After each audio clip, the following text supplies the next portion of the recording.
anything been on your mind recently that you've been wanting to talk about? Try sitting just underneath the mic. See.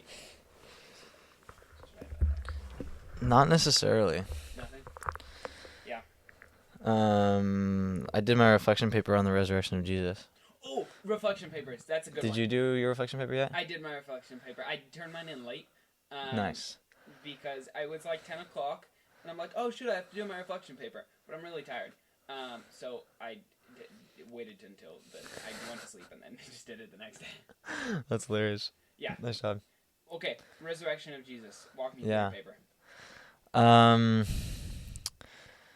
So. Wait, first off. Yeah. Why did you choose it? What was the thought process behind choosing this? Yeah. I feel like I'm so on the spot with this. This is funny. I wasn't really sure what to write about, and I was going to just do one of the prompts that he told us to do, but he wasn't sending them to us. But I needed to finish it before the weekend. So I decided on the resurrection of Jesus because it's something that stood out to me most in the book on the divine origin of the species, I think it is. Yeah. Yeah, on the divine origin of our species. And so the resurrection of Jesus was talked about in that, and that stood out to me more than anything. So that's really just how I decided to write on that.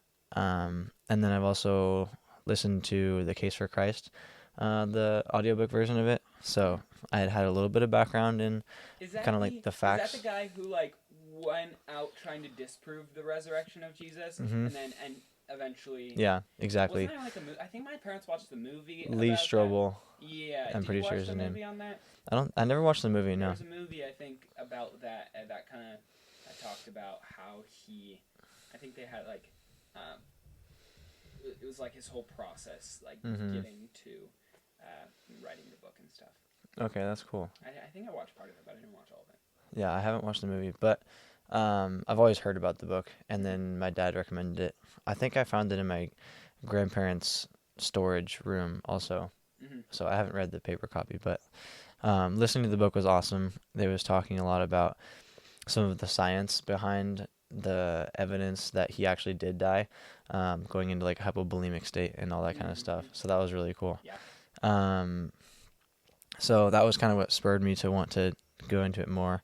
And then, yeah, during the paper I was talking about mainly just reflecting on the evidence that was in the book on the divine origin of our species. So some of them were Mary and the people that she was with, the other women being the first to witness the tomb empty.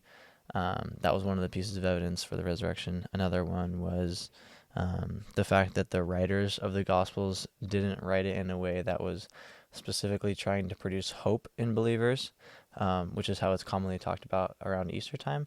But the writers of the Gospels more focused it on the commission that comes with the resurrection, and kind of I think Falk was saying that like if the resurrection was something that was supposed to produce hope, then the writers would have focused more on that. But instead, they do the commission, and this is more significant because it doesn't mean that Christianity is going to be something that's exciting for people to come into from a resurrection standpoint. It means that it's a challenge right when they get to that part of the story in Christianity. So I was reflecting on that a little bit and talking about how that's encouraged me to accept that challenge every day.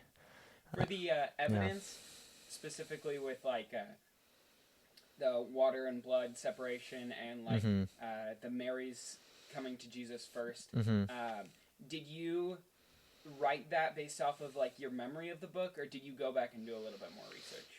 Yeah, so it talked about, I can't remember if The Case for Christ talked about Mary and her followers being the first people to the tomb, but that was specifically talked about in Falk's book that we're reading for class. Oh, yeah. So I read that section of Falk's book multiple times to try to understand it well. Oh, shoot. We were supposed to include evidence. We were supposed to use quotes from the book we were reading. I completely forgot we were supposed to do that. What did you talk about? Or did you just not have quotes? Well, I used one of the... I just didn't have quotes. Okay, yeah. I talked about the different models for the universe, Uh-huh. for like the beginning of the universe, and yeah, because that was actually one of the prompts. Well, one of the prompts was talking about like the beginning of the universe, so I Yeah. kind of changed it, moved the direction a little bit. Yeah.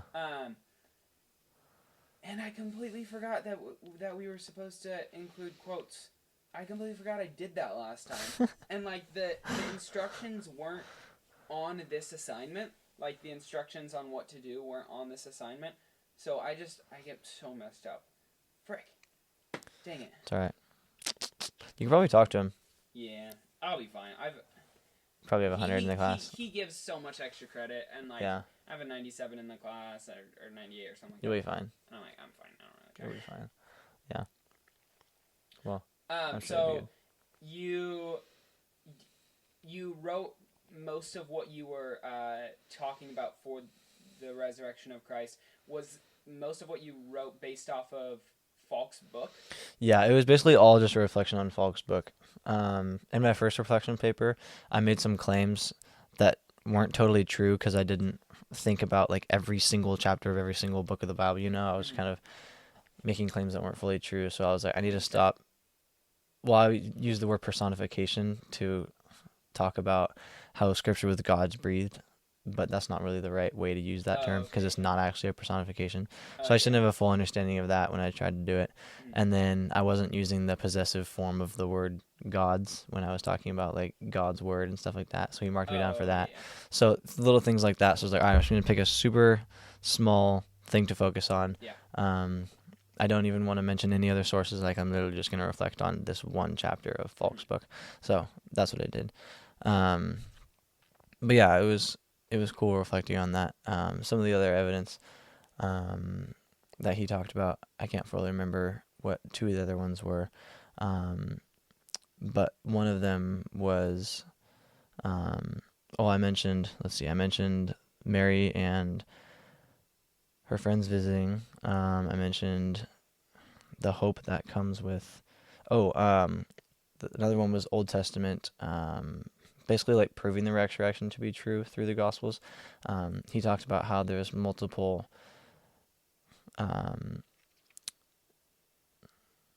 references to Jesus' resurrection in the Old Testament that the Gospel writers neglected to use, specifically about his resurrection. About his death, the writers used a lot of references to the Old Testament, saying, as it is written, and as it once was told, that kind of thing. But then once it comes to the resurrection, they're basically silent with anything that's proving the resurrection to be true. Doesn't Jesus before the resurrection though, like he talks about how the Son of Man will die and be raised 3 days later, as it is written. I think so. Jesus talks about that, Mm-hmm. but I don't know if he quotes anything because I don't actually know where that's from. The prophecy of the 3 days later. I'm sure he says that in one of the Gospels. Yeah. I'm not totally sure where it is. I can't remember them. I'm sure we could find it. But, we could. Yeah, I assume he says that in the Gospels. I don't think that would be just a recount in one of Paul's books. That was probably straight from Jesus when he said that. Because there were a lot of times where he said, like, you won't understand until I allow you to understand, basically. Mm-hmm. But yeah, that was really interesting. So I talked about a passage in Psalm 22, I think it was, when whoever the author of Psalms was for that specific psalm, whether it was David or someone else, was saying someone that is not able to stop themselves from dying. Let me see. I'm going to get it wrong. Psalm 22. Psalm 22:29 says, "All the prosperous of the earth eat and worship. Before him shall bow all who go down to the dust, even the one who could not keep himself alive." So I talked about that verse. I looked it up, like what Old Testament scriptures reference Jesus' resurrection, and it said this was one of them. So I kind of looked at the part that says, even the one who could not keep himself alive. And I said that the only person that could not keep himself alive that we should worship was Jesus. he might have had the ability to keep himself alive, but I think the psalmist is saying that allowed himself to die is kind of what he's getting at here. Yeah. So I use that as evidence as the only person that the psalmist would be referring to is someone who did not keep himself alive and someone that we could worship. And the only person that falls into that category is Jesus. So I use that as a way that I use that to prove my point that the writers of the Gospels could have referenced this, but they'd choose not to. Mm-hmm. So, yeah. Yeah. And then, so you talked about the evidence, the links back to the Old Testament. Mm-hmm. And then, did you end that off there? I finished with the piece of evidence about the commission, and then I tied that into kind of like a conclusion to like further it to what I do in my life now, kind of thing. So I think the order was like Mary's encounter, and then the writers not referencing the Old Testament during the resurrection, and then I talked about the one that was more hope focused and commission focused, and then I just did a little conclusion. But yeah. You said evidence for the commission? Is it evidence for the fact that it was written more as the resurrection story was written more as a commission than something that's hopeful, something that would draw new believers. It wasn't necessarily like enticing for new believers, you know. Yeah. And then what was your? Did I ask you about what you wrote for your first reflection paper? Yeah, I don't fully remember that one as well. But it was about God's word, and I talked about John 1. In the beginning was the Word, and the Word was with God, and the Word was God. I talked about the point that we're not 100% confident if John was referring to Scripture as the Word or Jesus as the Word. And Lodal strongly suggested that the Word is obviously Jesus, and that it's not the Scriptures at all. It does say the Word became flesh. Exactly. And dwelt among us. Exactly. So it would make sense that it was Jesus. Yeah. I hadn't looked into it a ton when I was writing that, so that's one of the things where I was saying, like, I've talked about a lot of things that I'm not fully educated on, in a way that's not very helpful. So I definitely want to look at that more before I decide any opinions on it. But I don't think there's much evidence to show that the Scripture was the word that was being referenced there. Yeah, because that's more similar to the Muslim Islamic belief, is that the miracle and the thing that was crazy that happened is the Quran, not Jesus. So like Christians believe that the crazy thing that happened, the miracle, is the fact that the God of the universe put on flesh. And the Islam believes that the God of the universe put his words directly into, not into a book, but like put them down. The Quran was, I think, oral for a little while, so it wasn't written down for a good amount of time. So yeah, that is more similar to the Islamic belief that the crazy miracle was the fact that the Quran is like directly God's inspired, not God's inspired word, but is God's direct word to humans, which is weird because it's so funny.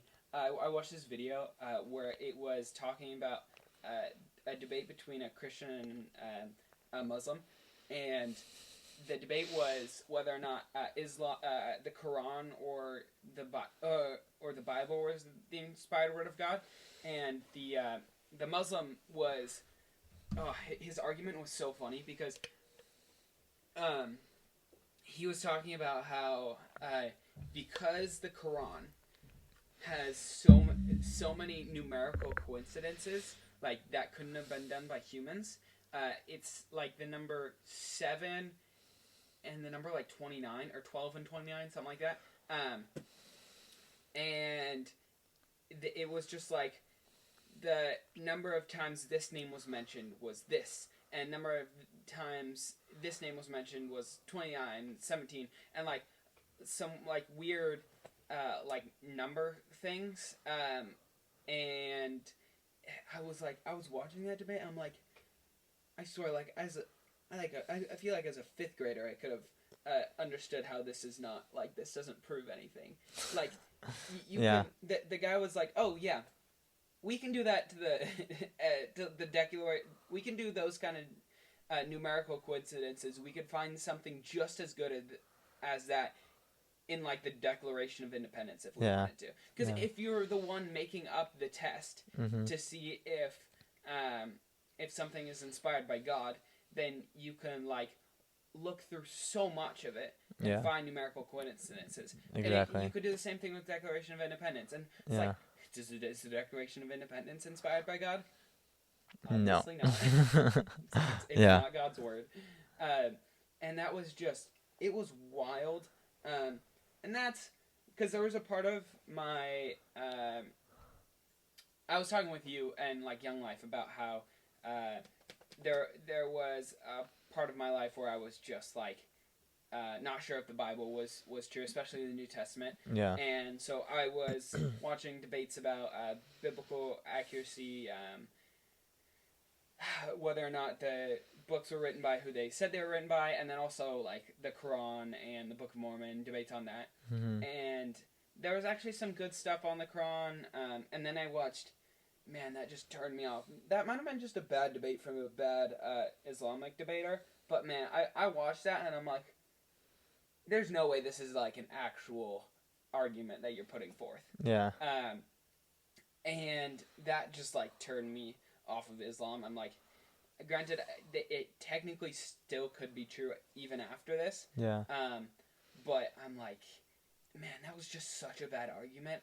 I don't even know how you recover from that. Yeah. It was wild. Huh. Very interesting. Yeah. But I do think more people should be looking at other belief systems, even Christians, because if your eternal soul, like the fate of your eternal soul, or not eternal soul, depending on your belief, if the fate of your hypothetically eternal soul is dependent upon whether or not you believe the correct religion or not, then you should make very, very sure you have the right one. Yeah. Because if you don't, then that's awful. Then good luck. Yeah, because if like Islam is true, like Islam believes in eternal conscious torment or torture, or I believe some along that. Yeah. And if Islam is true, then we're kind of screwed. Yeah. And I want to make sure it's not true. Yeah. Like I want to make sure that is not true. I need to actually do more research. But that's kind of the that's kind of one of the reasons I made the main podcast, is so I can talk to people of different religions and different beliefs, and like make sure like if they're right, I want them to like tell me why they're right. Yeah. So what's a small part of Islam that you still haven't like disproved necessarily? Well, nothing's really been like disproven. Nothing has been proven. So like you don't really need to, like, something with like the Bible, you don't need to, like, an atheist doesn't need to disprove that Jesus rose from the dead. An atheist just needs to not be convinced that he did. Like if there's not enough reasonable evidence, not enough evidence for you to reasonably believe that Jesus rose from the dead, then it probably didn't happen. Yeah. But if there is, then you should probably believe it. And same thing with like the Quran. If there is enough evidence that Muhammad was visited by an angel, that he performed a bunch of miracles, and that he all the stuff he got was actually from God, then you should believe it. Yeah. Like you should believe that you should devote your whole life to it because, Chris gave this amazing analogy. I think it was like in a quadrillion years or something like that. Mm-hmm. Our 80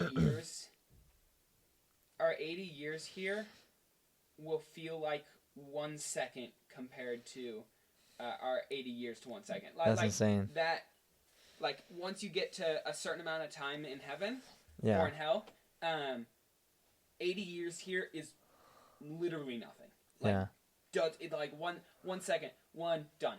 Like, Yeah. that is our entire life. Which is crazy. It's just that. So if you're not spending that time figuring out where the rest of your time is going to be, then you're wasting your time. Then yeah, what are you doing? Yeah. So that's my take on that. That makes sense. I want to go back to what you said. I think you mentioned faith at one point. And that reminded me, my dad, I had him read over my paper, and he reminded me of something that was really important. He said, remember also that if there was always definite proof for everybody, it wouldn't take any faith to believe. So there's no way to fully prove the resurrection of Jesus. There's no way to fully prove that he died. There's no way to fully prove a lot of things, which is why we have to have faith. And I think that was a really good reminder. He also said, and once we do believe, there is more evidence in Scripture that begins to make sense to us, that those without faith will never understand. Scripture speaks to this directly. So I thought that was a really good point that I ended up writing at the end of my reflection, is like all this evidence and much more evidence that I didn't have time to talk about in the paper has all helped me grow my faith enough to believe that Jesus did die on the cross and resurrect from the grave 3 days later. So I thought that was just a good addition, that all it takes is that faith size of a mustard seed, and that really culminates from all the evidence, but also just the personal experience that I have with the world. Like there's so many reasons that I believe in the resurrection of Jesus that aren't just scientific. Just from what I see, I'm like, that just makes sense, So, yeah. So what would you say to somebody who takes that same approach to, like, Islam? That, like, first, I believe, because you can't prove it, that Muhammad actually got the word of God. And then as I'm living in that faith, I get more and more convinced of that reality through my experience and through that. What would you say to somebody who takes that approach? I don't know if this fully answers your question, but the first thing that came to my mind is my friend Juan. He was telling me about a podcast that he listened to. I don't remember where he heard this, but he was saying someone can be standing on a foot of ice and they can have 100% faith that it is going to hold them and that they won't fall into the ice. And because that ice is a firm foundation, they're always going to be able to stand on top of the ice. Now, someone can be standing on a centimeter, a millimeter of ice, and they can have 100% faith that it's going to hold them, but it's never going to hold them. And basically saying that it's all based on like how strong the foundation is. And I think that there is just so much evidence of Christianity, and there's also so many people that believe in it. It just has such a firm foundation. Can you repeat your question one more time? I want to fully answer that. Let me see if I'm kind of aware of where you're at. Are you kind of saying, like, let's say you have no belief in any religion, anything at the moment. Are you saying put your faith? Let's say you have no idea which one is true. You have like equal evidence for each belief, like for atheism, for Islam, for Mormonism, for Christianity, and for Scientology, I guess. Okay. Are you saying put your faith in one of them, and then if the foundation breaks underneath you, then you put your faith in something else, and see if it breaks underneath you? Or how do you, let's say you have all of these and you have evidence for each of these, and you're just saying have faith. how do you go about testing the reality of each of those faiths? It's a great question. I have no idea. um, if I had no previous knowledge, if I had no faith, and I was given all those. So somebody tells you, just have faith. Yeah. But you don't know, like, what do you mean have faith? Like, which one do I have faith in? Well, because I'm a believer, I guess I would say that God would reveal himself. Mm-hmm. But then you need to have faith if God has revealed himself to you? That's what I was going to say. If I was coming from, say, an atheist standpoint, mm-hmm. I would probably say that I would look at all the evidence for each one. Probably I would just have to try them all. Mm-hmm. Whether that be through praying in different ways or through doing the rituals of each one and then seeing whichever one feels best, I guess. But that would be a very interesting experiment to go and try all of them out, because I don't know what better way there would be. What do you think? Well, I mean, have you thought about this before? Oh yeah. Okay. My approach is, faith is not belief in the absence of evidence. Faith is the trusting of a character. When evidence is there, mm-hmm. but you don't have 100% or like overwhelming evidence. Mm-hmm. You have majority evidence, but you don't have like assurance. And yeah, you that also makes sense. You also have like past experiences with it. So mm-hmm. It'd be similar to where let's say you have you're like a little kid and your dad is the person you grew up with, always loved you, has been there for you always. He's always been there to protect you. You have faith that he has your best interests in mind because of what he's done for you in the past. Yeah. And you trust him. Mm-hmm. And so when you're up on a ladder, you're like, those little ladders that like you climb up into bed. Yeah. Yeah. And your dad says jump. Yeah. What are you looking for? I was like, how does he get in bed? Does he just climb on that? He just climbs on. Oh, okay, nice. When your dad says jump down from the ladder because I'm going to catch you. Yeah. Faith is taking that leap of like literal faith. Mm-hmm. It's trusting in the character, mm-hmm. Not trusting that your father exists, mm-hmm. because you already have evidence that your father exists. Yeah. You already have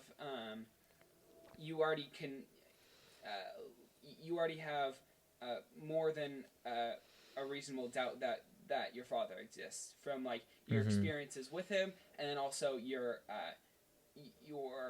senses of him. Like you can like see. Yeah.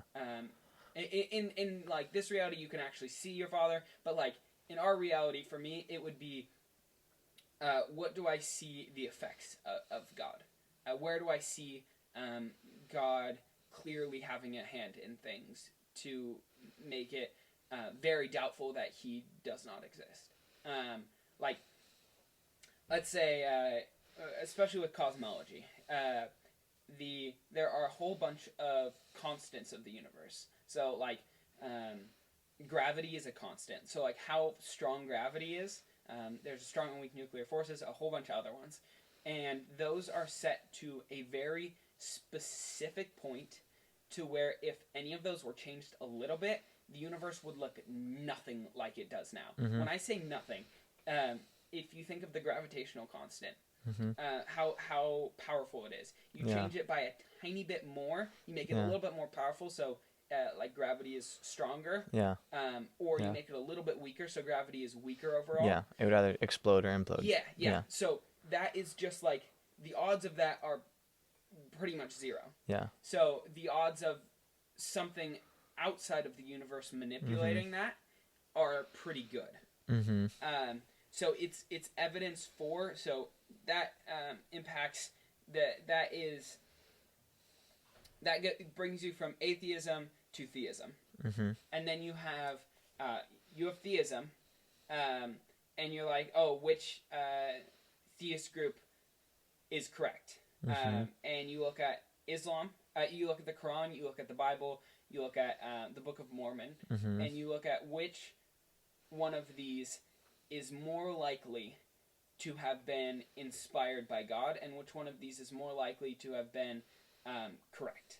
And for me, especially with the story of Jesus, you have a whole bunch of people who have lived with a guy for I think like 3 years, about 3 years. I've lived with a guy, watched him die, and then so those two things aren't really disputed. Like secular historians believe that Jesus existed, he had disciples, and Jesus also died. But it's the resurrection that's disputed mainly? Yeah, the resurrection is disputed. Even though he showed up to 500 people?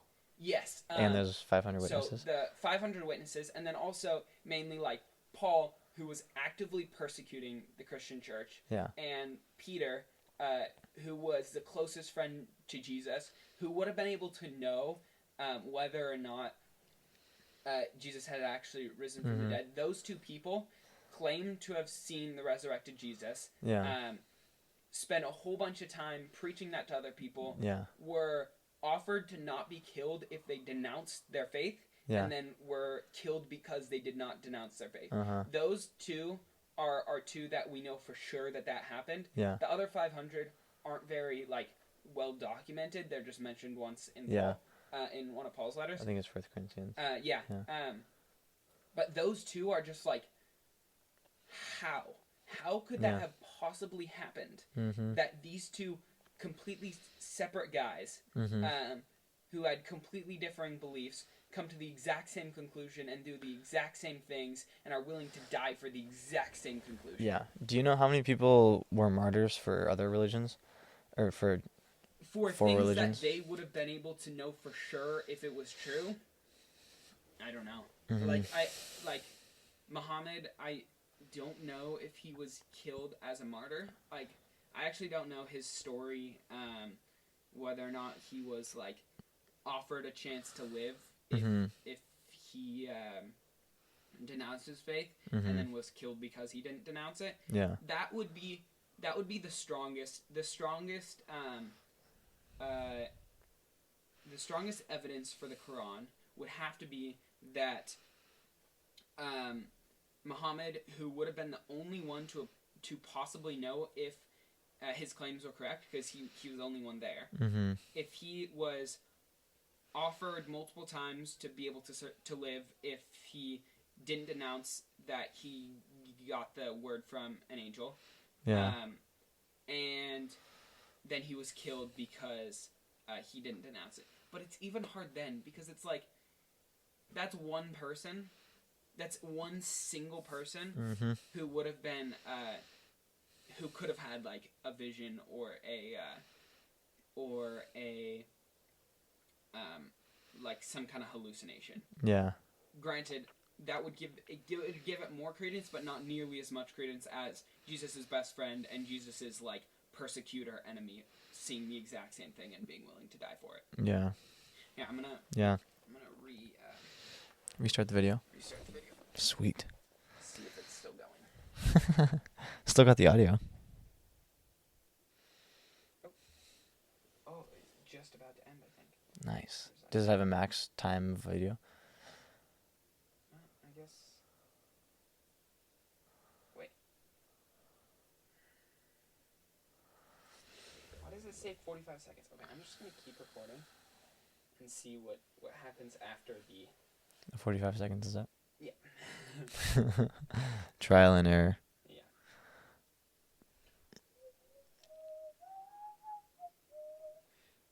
Okay, thoughts. What do you think about what I just said? Oh,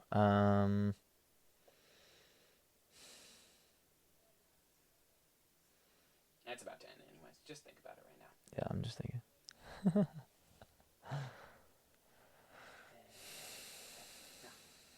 8, 7, 6, 5. Perfect timing. 4, 3, Josue! 2, 1. 0. I'm being interviewed. It's crazy. So wait, Do you want to join? Yeah.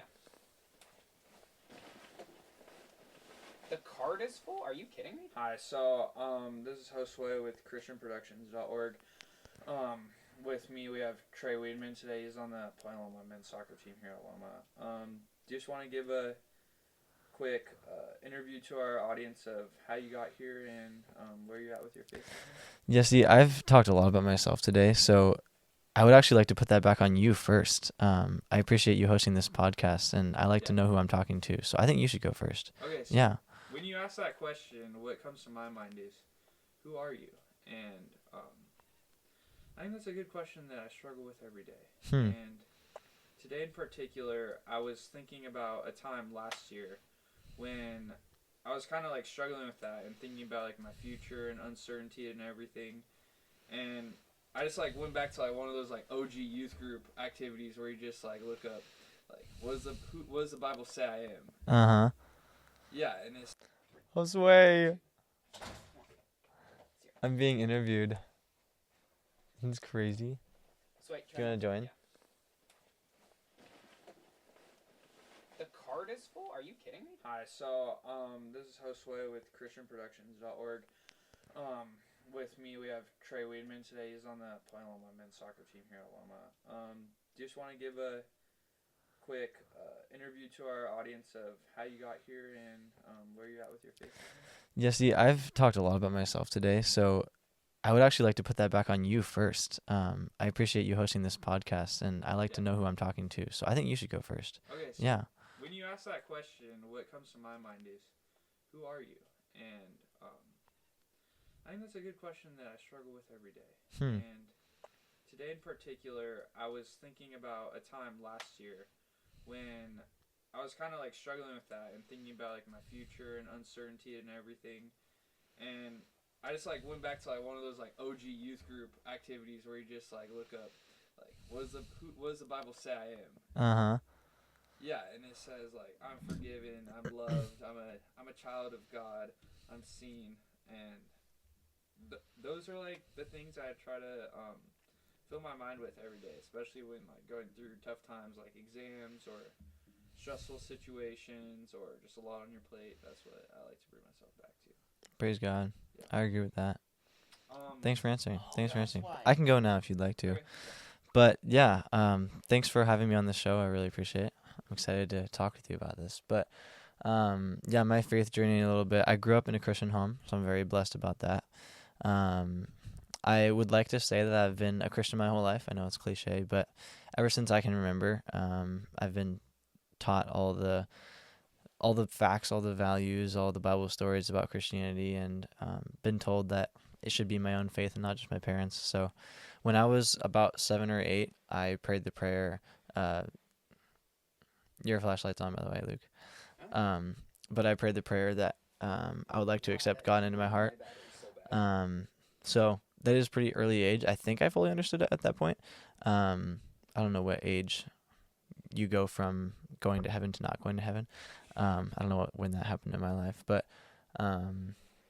for a very early age, I was a believer. And then I've been a strong believer ever since, to be honest. There hasn't really been like a long period in my life where I was a non-believer, where I fell away from the faith. God's been very faithful with me. So yeah, since I've been in college, I think I've stepped out in my faith more than I have, just because I'm not around my family. I'm not around all the people that I grew up with. So it's been more of my own faith that has kind of developed into a more bold faith, more evangelical approach, where I'm like just excited to tell everyone about the gospel all the time. Like I don't really care what people think of me, which has been awesome. So yeah, that's kind of my walk. Yeah, that's super cool. Yeah.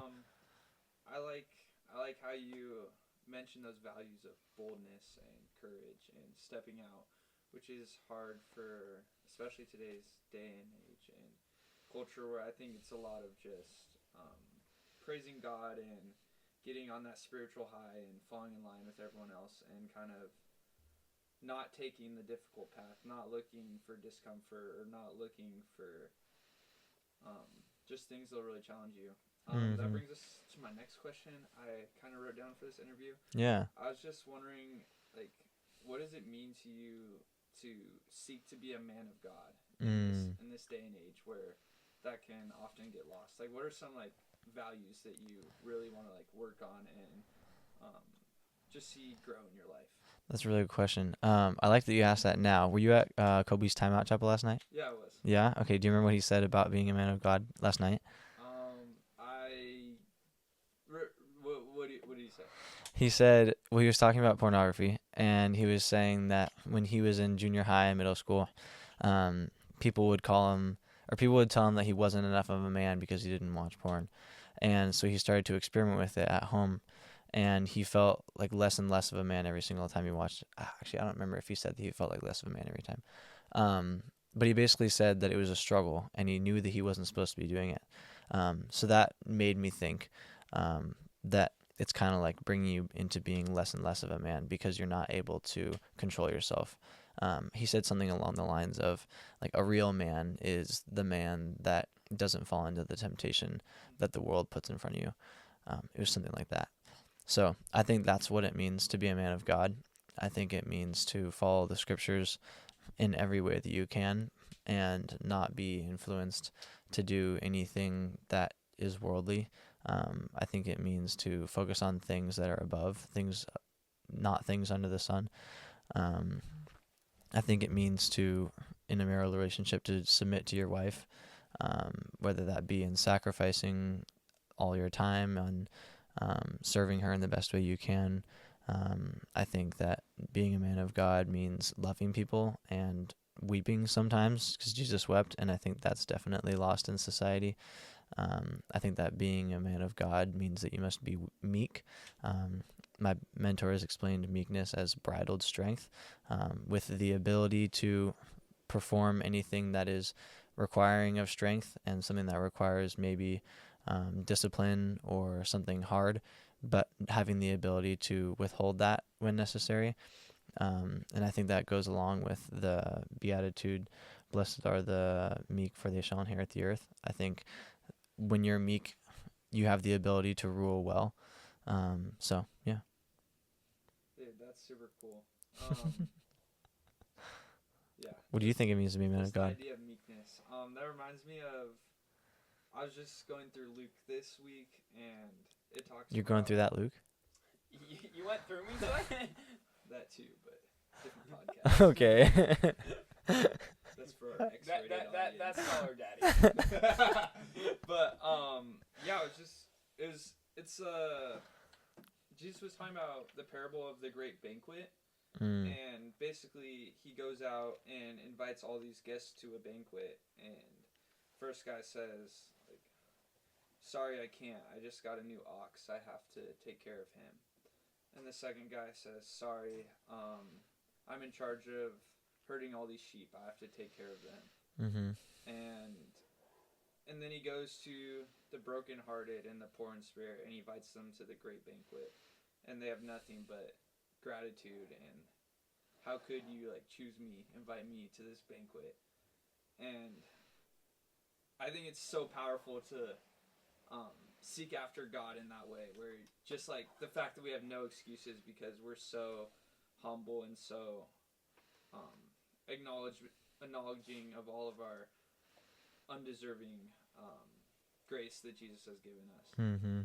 And yeah, and I think that completely contradicts the idea of like manhood, which is like really societal, which you say.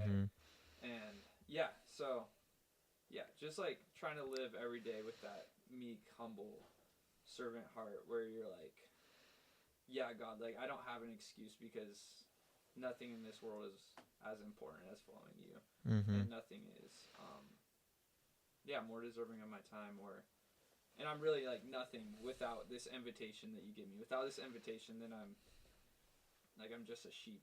I'm just a sheep herder. Yeah. What does that really do for me? Yeah. So yeah, I love that you brought that up. What do you mean you're just a sheep herder? Like you're just doing some worldly thing that really doesn't have any more value than being a sheep herder. Like at the end of the day, like what's a sheep herder? Like Is a sheep herder not just a shepherd? Well, that's where the word comes from. Okay, that makes sense. Yeah. Well, yeah, that brings me to the end of my time. I'm guest on Call Her Daddy at 3:15. So. Oh, I'll okay. be heading to that. All right. Dude, thanks for joining. Appreciate it. You're not gonna be like video, so all is audio because we kind of messed up the storage system. But at least we'll be able to hear you. Dude, that was awesome. You recorded that part? Yeah, dude. I was recording the whole time. That was fire. Wait, Luke, See, this is his. Hello. Luke, was that fire part of the podcast? It was fantastic. That was gonna be the best part right there. This needs to be sent over because I was accidentally recording in 4K, so it took up a bunch of storage very quickly. Wait, Luke, were my questions good? It was fantastic. That was great. You should do more podcasts. I was ripping my sock while we did that too. What? What the heck? What the heck? It's a short stock. It's a short sock now. Yeah. Anyways. Dude, that's crazy. Take a nap. Go do Taking that, a son. nap? Dude, you can nap when you're dead. Come on. Okay, I guess we can. While we're waiting for it to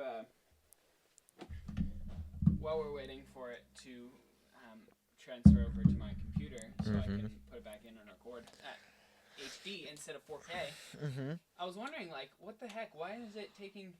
How is it completely full? And then I tried it. I was transferring it over to my computer, and I looked at the file, and it said, what does it say right there?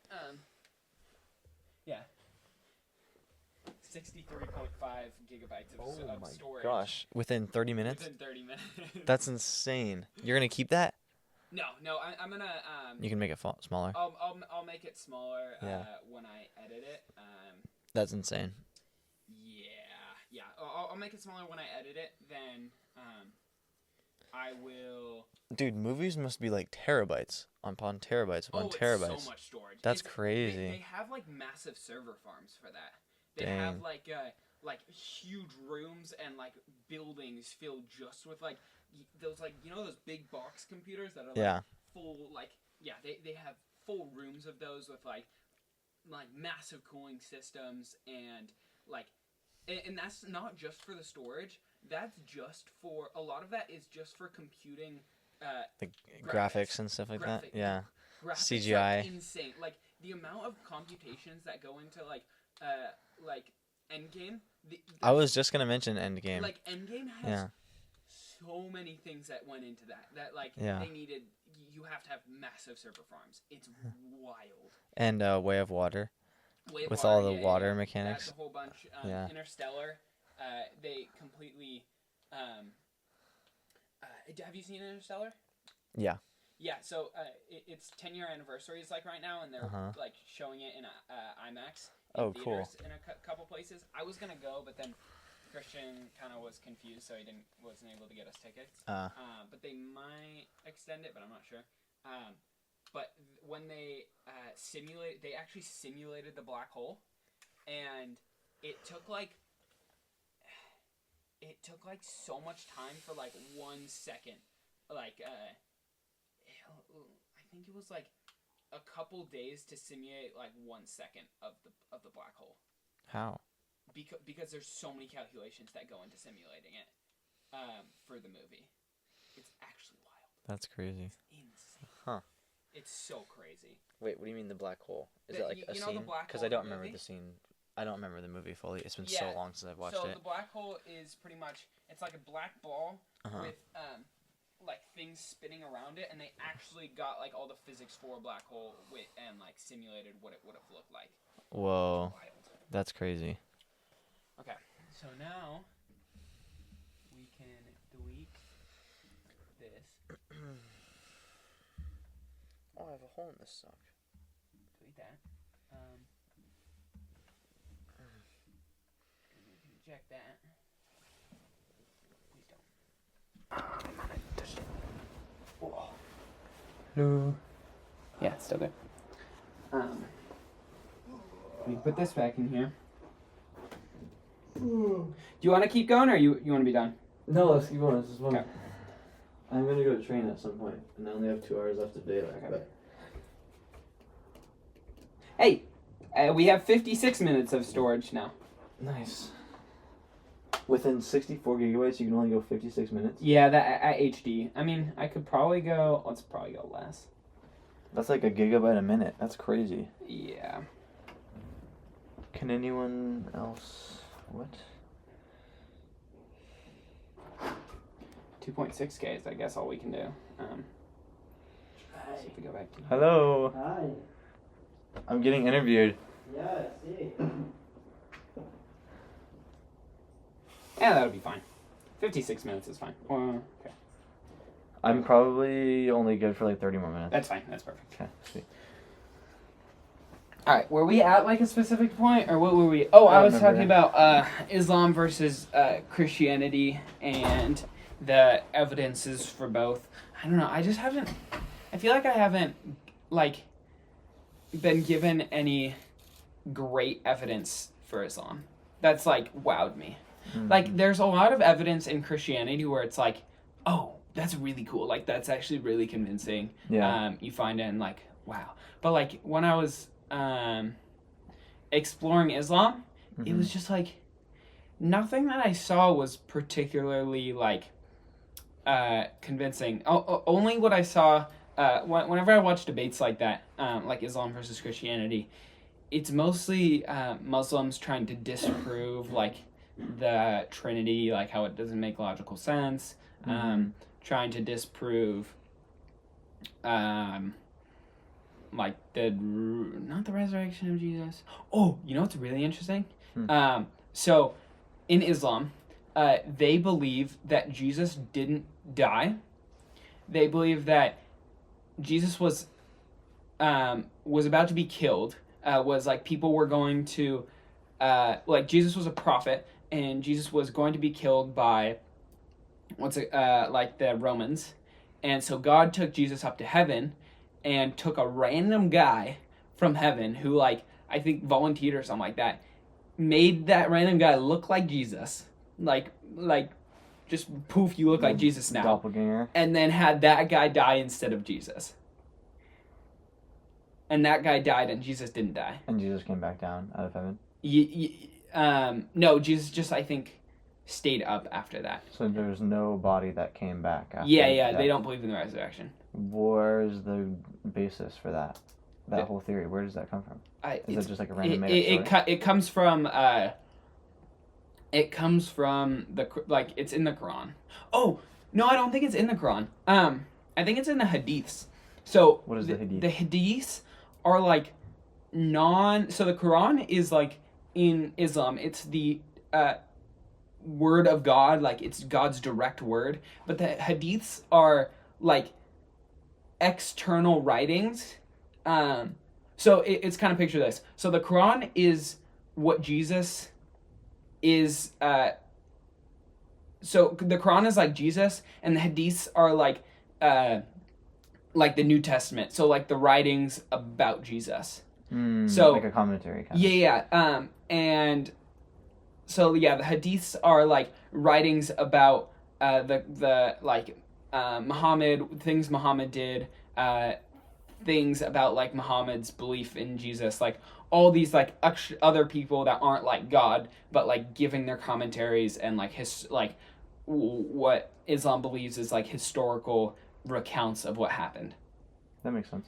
Interesting. Okay. I haven't really dived. Is my mic on? I don't Hello? think my mic is on. Oh no. I don't see any bars. Oh no, that's not good. Oh wait, you talk now? Hello. Oh yeah, so they're both. Oh, now they're combined. Yeah, they're combined into one. It does that sometimes. Okay, cool. It'll be fine. Yeah, there it is. As long as our vocal levels are kind of similar, it shouldn't be too different. We'll be good. Yeah. So that was interesting. But I don't know. I think I do need to do more research, but I think part of the podcast, the main podcast, is I get to talk to YouTubers. Yeah, and I want to have on more like Islamic YouTubers and talk to them, especially ones, because the one I talked to, he didn't know too much about, like, even though like it's his job, he was more of like a cultural. It's kind of a weird thing to say. He was like a cultural Muslim, where somebody who uses, it felt like he used Islam to, he uses Islam to react to cultural things that were happening in culture, rather than he used Islam, like he had his whole life based off of Islam, and he's like studied it. Like his channel was not about studying Islam; it was about using the things he already knew from the Quran and Islam to comment on the culture.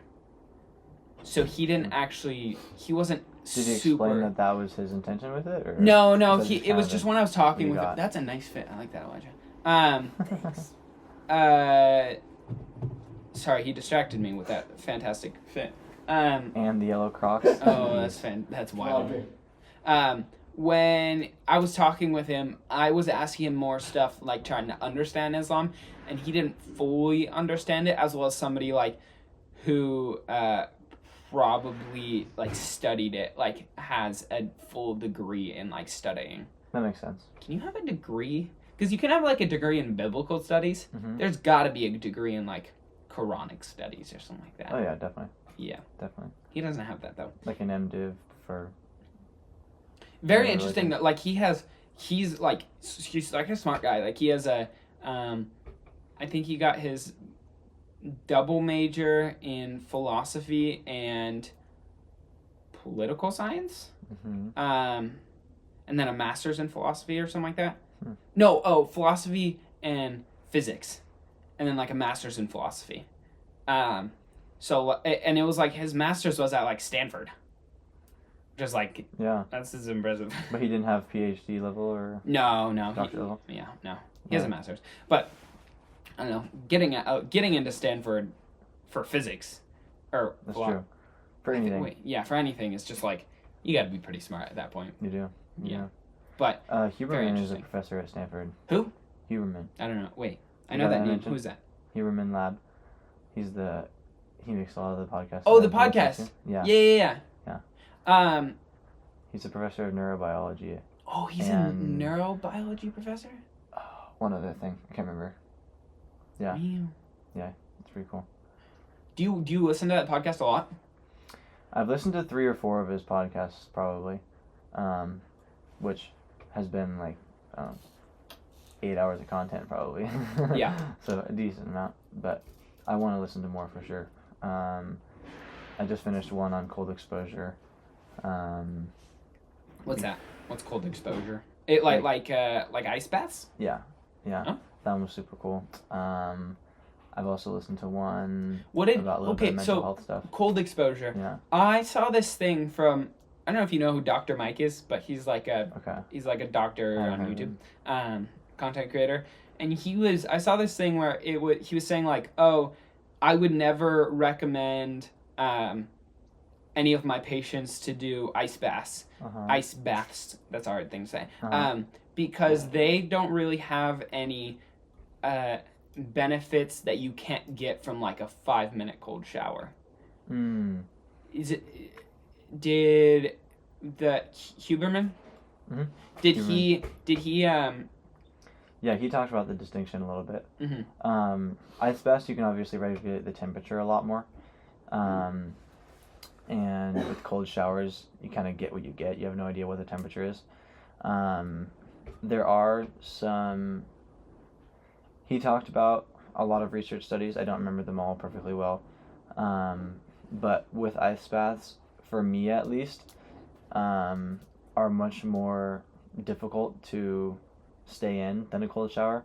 A cold shower for me is just like, okay, it's chilly. Yeah. Like it's kind of annoying for a little bit. Mm-hmm. And you get a little bit of a shock when it's cold, depending on how cold it is. Yeah. Like here at the locker room, they don't get very cold. Mm-hmm.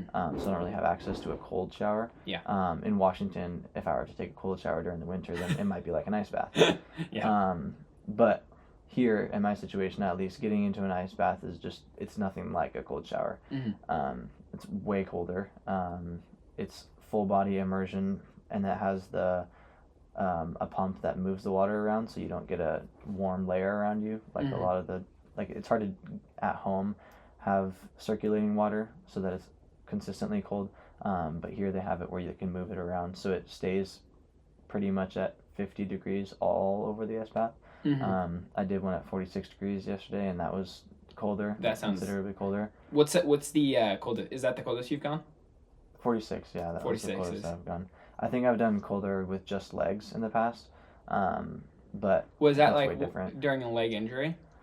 Just after like a game and stuff like that, Yeah. or like during training week.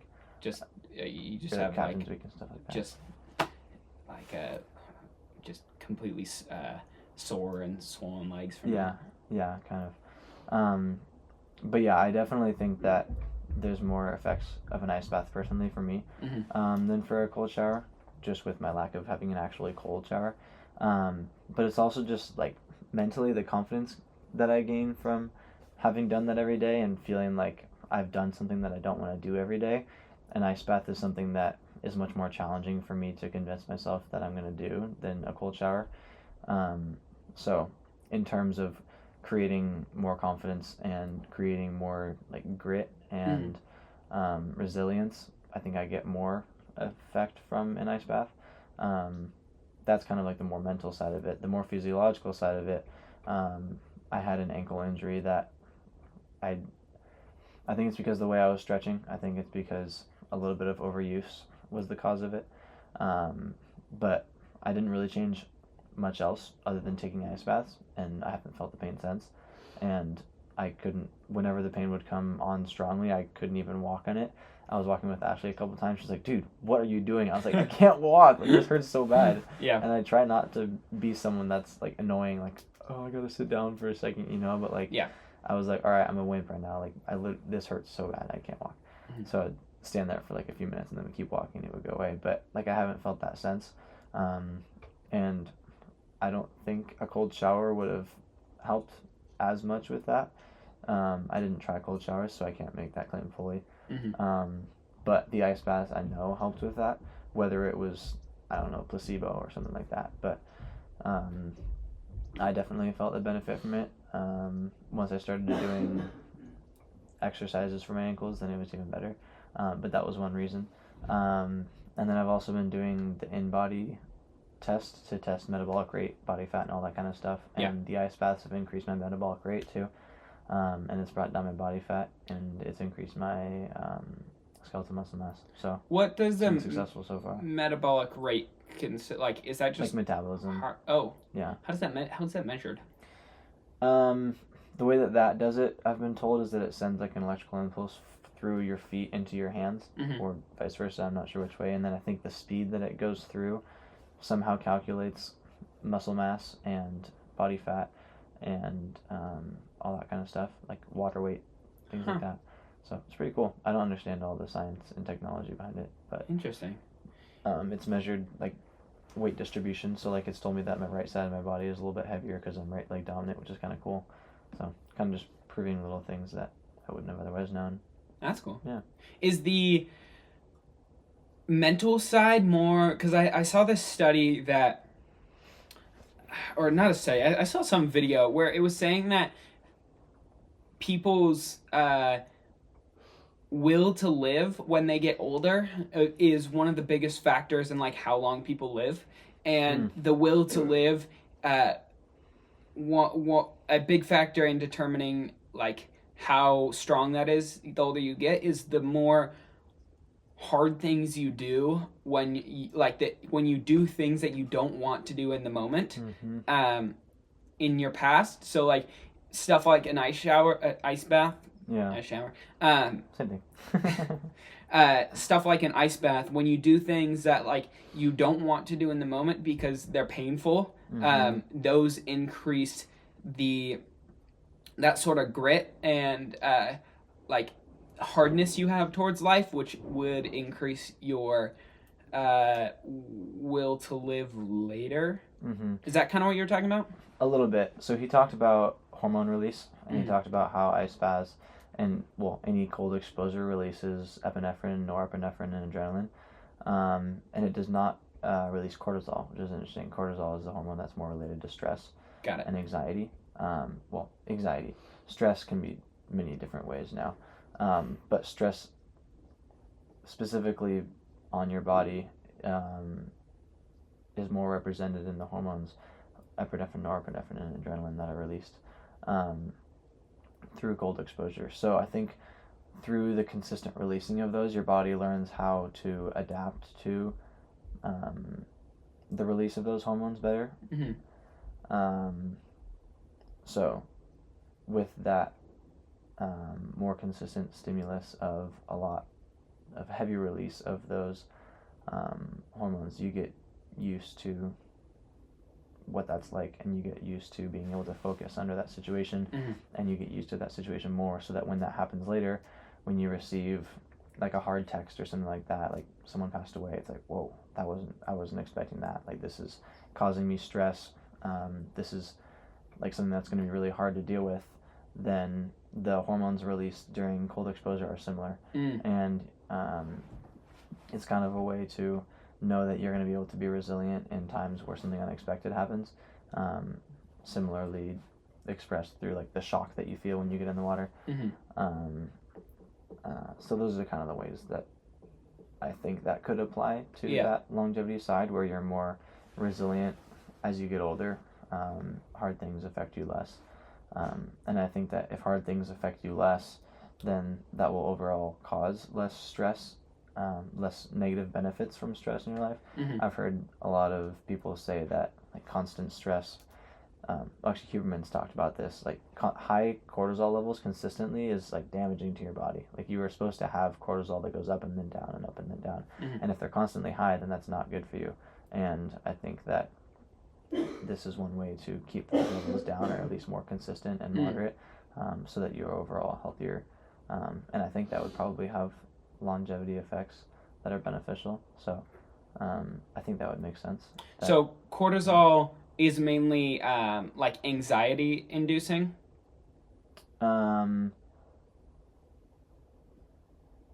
Cortisol, I think, is released as an effect of some stimulus that causes anxiety. Got it. I think cortisol is released to help manage that better, to help prepare fight or flight response. I can't remember exactly what the hormones are. Man, I should know this. I was going to review my anatomy today. Dang it. And then I can't remember the exact hormones. There's like luteinizing hormone. There's a lot of other hormones that are released. But I don't know if that's the right category of hormones. I can't totally remember. But I'm definitely going to go look at that now. Yeah. So it was like epinephrine. Do you know what epinephrine does? I don't remember, to be honest. Got it. I don't. Like, I literally studied this like last year, and I hate the fact that I can't remember. But that was like 6 months ago, and it's already left my brain. Yeah. I'm definitely going to go back and look at it. See, in computer science, I don't need to memorize stuff, because I just need to know concepts. Yeah. Concepts of a plan. Yeah. And we don't need to memorize, because like any stuff we need to know, we can just look up. Yeah, exactly. More realistic. Yeah. Yeah. But yeah, all that cold exposure stuff has been super cool to me. Yeah. And I've definitely felt benefits from it. So yeah. I encourage it. I highly encourage it to anyone. Yeah. Are you supposed to do it? Is there like a specification for like morning, midday, or afternoon for that? Okay, so he talked about that a lot.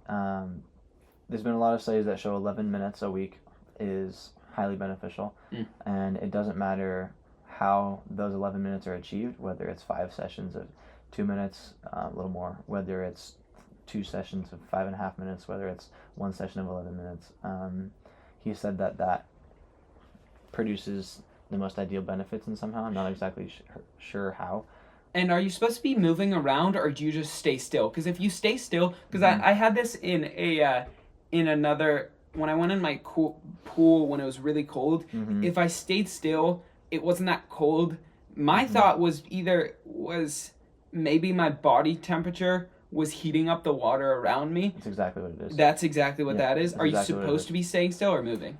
So that's why I mentioned the machine at the ice bath here that moves the water around. Got it. Yeah, so it decreases the heat jacket that gets created around you. Heat jacket, that's fantastic. Yeah, that's what I like to call it. So that's one reason. Got it. Why, if you have no machine to do that, then I used to always grab my my flip-flop, and I would just move it around in the water like this to keep the water moving while I was sitting in it. Because I didn't want to put my hand in it, because my hand would be freezing. Yeah. So I just grab my flip-flop and use that to move all the water around. Because it definitely is warmer. Like, once you start moving the water around, you're like, oh, I don't want to do this anymore. Yeah. And, like, that's when I have to keep doing it. Yeah. So for that reason, I think it would be helpful to move. I just kind of like move my legs in and out a little bit to move the water. In terms of physiological effects of activating those muscles when you're trying to relax them, I don't know exactly what the effects of that would be, but I know that contracting your muscles heats them up. Like a byproduct is heat. Got it. And if you're trying to cause vasoconstriction, if you're trying to cause basically pain stimulus in the area to bring more new blood to the area, then I can imagine that heating up the area isn't beneficial. So I'm not totally sure what all the physiological implications of that would be. And vasoconstriction is what you're trying to do with the ice baths? Yeah, vasoconstriction is like the constricting of your veins, bringing blood back to the heart. Vasodilation is expanding of your heart. So like if your blood pressure drops, then you want to have vasoconstriction because then it increases basically friction. It decreases the volume inside your arteries and veins and stuff like that, so your blood pressure increases. But yeah. Got it. And then time of day, were you saying? Yeah, so he said that within 1 to 6 hours after doing the ice baths, well, okay, let me back up. Your body temperature is coolest a couple hours before you wake up, especially if you're in a consistent sleep schedule. So that's why I always try to wake up at the same time each day. And then throughout the afternoon, your body heat rises, and then late afternoon, depending on when you normally go to sleep, your body temperature will cool back down. So if you do it in the morning, then cold therapy increases your internal body temperature. So it's going to have... What, increases your body temperature? Mm-hmm. How? Which is... It seems backwards to me, what? But that's what he was saying. Like more than like just being out, like outside would increase your body temperature? So when the outside of your body is cold, it's been a while since I've studied this, but I'm pretty sure what I remember is that your capillaries, your veins, your arteries that are more superficial constrict slightly to have more blood internally, closer to your core, to keep your core body temperature warmer, which would mean that when you're exposed to cold, then your core body temperature would increase. I think that's what he's referring to. Got it. I'm not sure if he's also saying that that is because once you're exposed to the cold, then your body is going through more processes to heat yourself back up. Got it. Which would cause more heat to be produced than if you were just sedentary. So I think that also could be a factor because it takes effort to heat yourself back up. But basically, it'll increase if you do that while your body is still heating up throughout the day. If you do the cold water exposure before you've reached your maximum internal body temperature in the day, then your internal body temperature at its maximum will be higher than if you hadn't have done it. And if you do it after that peak time, then your body temperature will then be a little bit higher when you're going to sleep. And an important part of getting into deep sleep is having a lower body temperature. Yep. So it's going to possibly decrease your sleep quality, specifically the deep sleep part of it. If you do it after you've reached your peak heat during the day. Got it. Which is, wait, what time was that? Like afternoon time. Oh, okay. Depending on when you wake up. So don't do it in the afternoon. So you can. He gave the example of like he was really tired one day. He was exhausted from the day, but he was doing a challenge where he was going to do it every day. So he did it at like 11 p.m., but he was so tired that he fell asleep fine. Oh, okay. So it's kind of different with every person. But I understand. I mean, that makes sense if you do it at the end of the day. Yeah. Because like you're more activated. Like your whole body just went through something. Yeah, warm showers before you go to bed should help you go to sleep because it's like you warm up and then as you cool down, I think it releases endorphins. No, what was it? It releases something. The act of you body cooling down that helps you go to sleep quicker. Yes, That would make sense. But yeah. Yeah, that would make sense because that would be opposite of your internal body temperature rising. Your internal body temperature decreases. Dropping, yeah. That's cool. Oh yeah, I was just gonna say I always do them in the late afternoon, early evening after training. So, and I haven't had any problems with sleeping. Yeah, I've been sleeping great. I don't know why, but I've been having such a good time sleeping the last few months. It's been great. So is the best supposed to be like right after you train hard? Like right after you do like a hard workout where your body temperature is really high and then you want to relax and like cool down your body temperature? So you said within about 4 hours after your exercise is when you're going to find benefits from it. I can't remember exactly what those benefits were. Got it. But he also talked about the one area that cold water exposure might not be beneficial is after specifically a hypertrophy focused exercise or workout. So like growing muscle mass, strength. He said that there's not much evidence to show that it would benefit that. So I've been like, oh, that's interesting. If I ever do a hypertrophy phase, then I would consider not doing ice baths because of that. So are they good for like cardio workouts and like high strain, like endurance, like you're building endurance stuff? Yeah, they are. For me, it's definitely helped with less shin splints, less overall knee pain, less tightness and stuff like that. I have noticed benefits with that. Less overuse injuries as well. So it also helps reduce inflammation. So theoretically, it would help DOMS, which is delayed onset muscle soreness, typically caused by like eccentric use of your muscles. So basically, contracting your muscles as they lengthen is eccentric loading. So contracting them as they lengthen? What do you mean by as they lengthen? So, for example, when your foot strikes the ground, your quads are contracting, but your knee is flexing. Yeah. So even though your quads are flexing, your quads are contracting. Normally, when you contract your quads, you're going to extend your knee, right? But when you hit the ground, and your knees contract as it flexes. Does this lengthen the quad? So it's when you're like flexing it while it's being stretched out because you're doing that. Got it. Exactly. Yeah. Got it. So it's still producing a force on your tibia, but it's being lengthened as it's producing a force in the opposite direction, which is kind of cool. But yeah, it's like an elastic rope. It's like when you pull it, it's still pulling tension, and then you release it, and it comes back. Yeah. That's like very cool. One of the models of the universe that I talked about is the cyclical. Freak! I forgot what it's called. It's I can't remember what it's called, but it's the idea that like our universe is expanding really, really quickly, and then once it gets to a certain amount, our universe is like a rubber band. So we're expanding quickly, and then we're soon going to get to a point where we slow down, and then it'll be too much, and then it'll boom back into the singularity, and then boom, it'll just. Oh, that'll just continue and continue. Yeah. So is that how the Big Bang happened?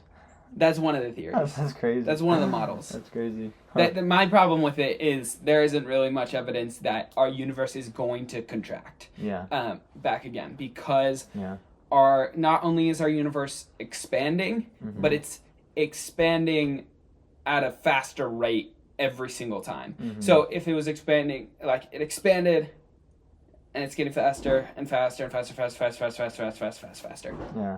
Yeah. Faster doesn't really make sense. Exponentially, basically. Yeah. Faster doesn't actually make sense because speed is distance over time.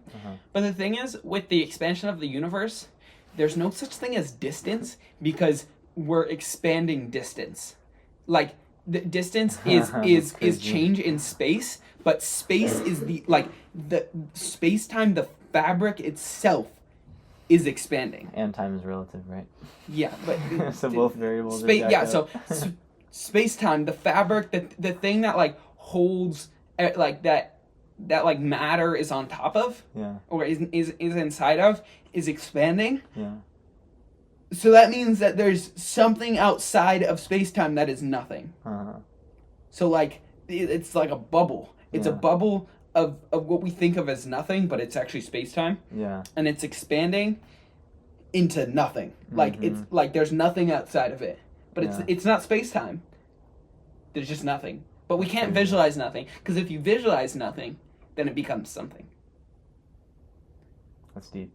Because you can't think of it. You can't think of nothing because then it becomes something. Yeah, because you're thinking about nothing. Yeah.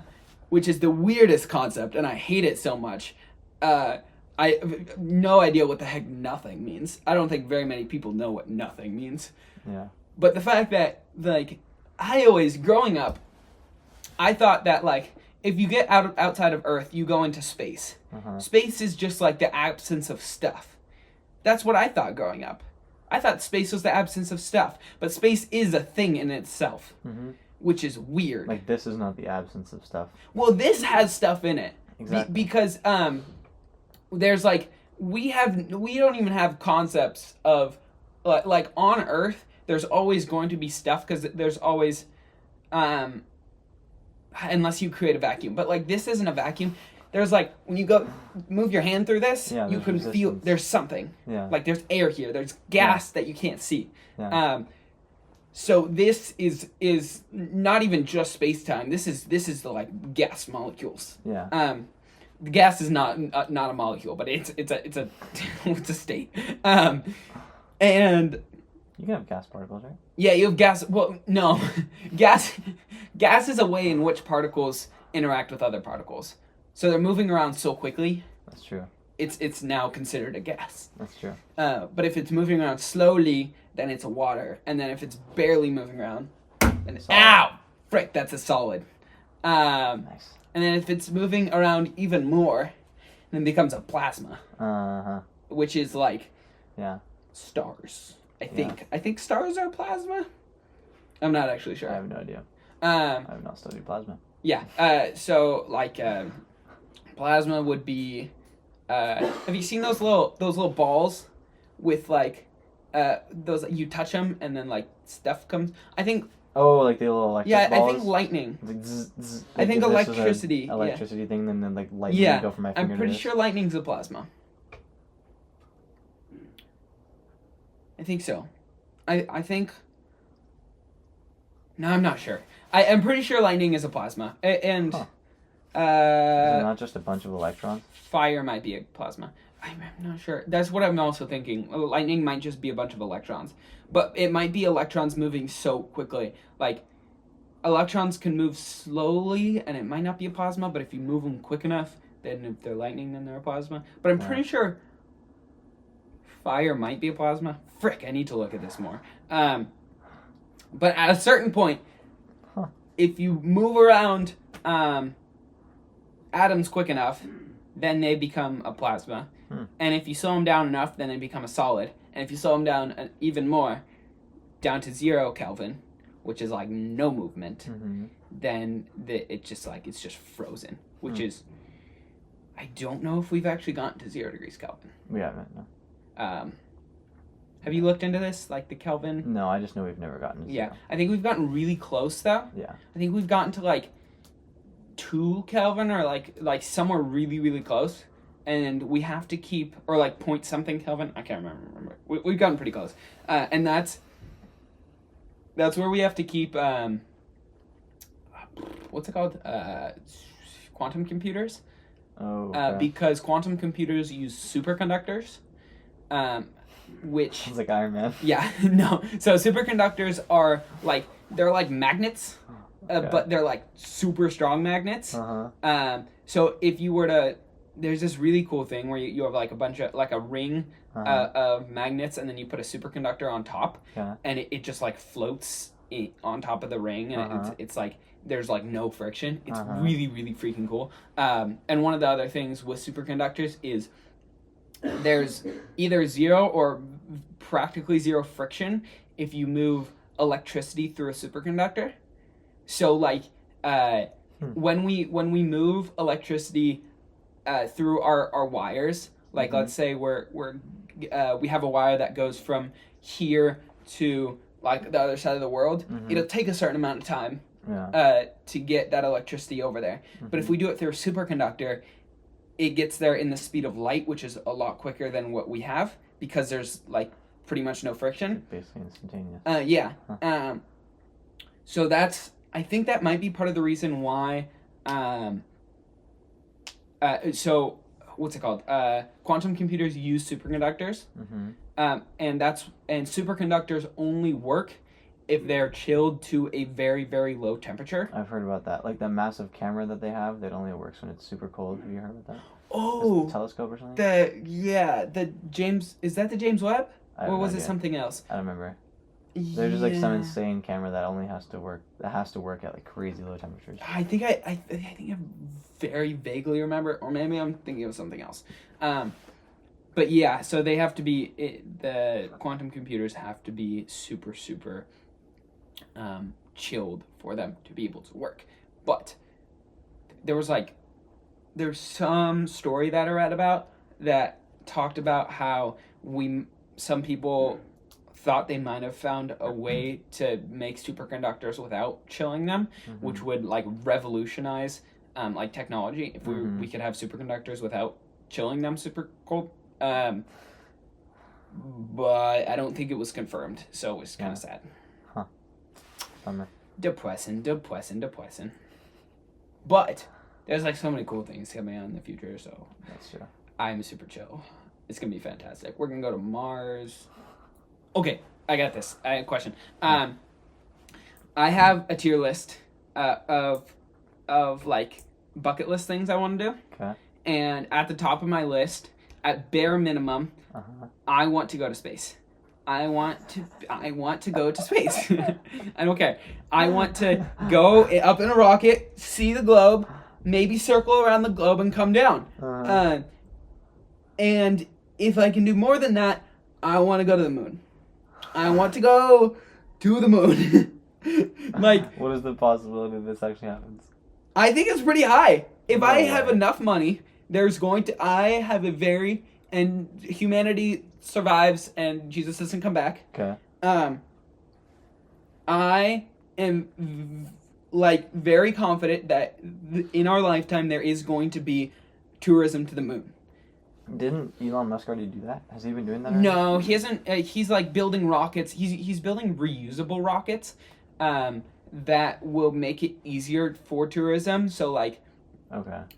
when you like send out a rocket and come back, he's just making space travel less expensive right now. Mm-hmm. So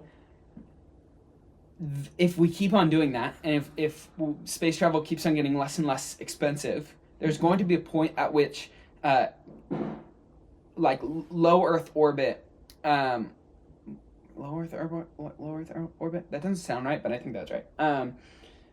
Low Earth orbit is going to be a tourist spot, and it's already people can do it, but it's really expensive. So I think it's going to be affordable in like the next 5-10 years.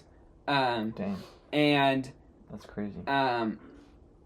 probably 10 years. And then I think in like 20 years or so, I think the moon is going to be an affordable tourist destination. And I gotta go to the moon. That's hilarious. If possible. That would be insane. How much would you go to space? Would you go to the moon? How much would you spend to go? Oh, that's insane. It couldn't be at like the expense of anything. No, it's that all I'm safe. responsible Like for. everything is safe. Like this is. I mean, like this financially. Is your, oh like, yeah. I couldn't be like financially questioning my family or anything like that, you know. Oh yeah. But like this is when you have like you've been working. It's like the. It's like money that you would use for a vacation. Yeah. Oh let's say you could either. I don't know. Like Going to space would be insane, though. would you like let's say for space would you not go on like would you not take your family on 3 vacations so you could do this one vacation? Yeah.